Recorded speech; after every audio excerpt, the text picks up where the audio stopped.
ભાવનગર શહેરના B division police station માણસોએ police મથકમાં હેઠળના વિસ્તારોને પેટ્રોલિંગ દરમિયાન જૂના સિંધુનગર વિસ્તારમાં એક મકાનમાં રેડ કરી જુગારધામનો પર્દાફાશ કર્યો હતો. પોલીસે 6 શખ્સોને જુગાર રમતા રંગે હાથે ઝડપી લઈ તમામ વિરુદ્ધ ગુનો દાખલ કર્યો હતો. સમગ્ર બનાવ અંગે જાણવા મળતી વિગતો અનુસાર ગતરોજ ડી ડિવિઝન પોલીસ સ્ટેશનના ડે સ્ટાફ રાત્રિ પેટ્રોલિંગમાં હોય એ દરમિયાન પોલીસને ચોક્કસ માહિતી મળી હતી કે જૂના Sindhunagar Gopal park plot number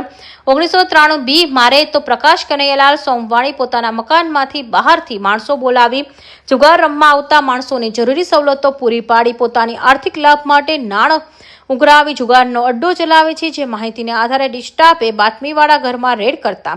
6 શખ્સો રૂમમાં ગોળ કુંડાળું વળીને પૈસા નાના વડે 3 પત્તીનો હાર જૂથનો જુગારબાજીમાં મગ્ન મળી આવ્યા હતા. જેમાં પ્રકાશ કનૈયાલાલ સોમવાણી ઉંમર વર્ષ 41,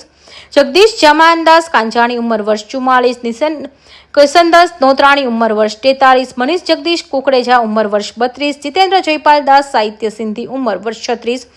લખન ભીમનદાસ સદદેવ ઉંમર વર્ષ 34 રહે તમામ શહેરના અલગ અલગ વિસ્તારોમાં વાળાને સ્થળ પરથી જુગારનું સાહિત્ય તથા જુગારના પટમાં પડેલા રોકડ રૂપિયા 60,000, મોબાઈલ નંગ 6 કિંમત રૂપિયા 85,000 ને મળી કુલ રૂપિયા 4,36,500 નો મુદ્દામાલ કબજે કરી તમામ વ્યક્તિઓની ધરપકડ કરી અને તેમના વિરુદ્ધ જુગાર ધારા કલમ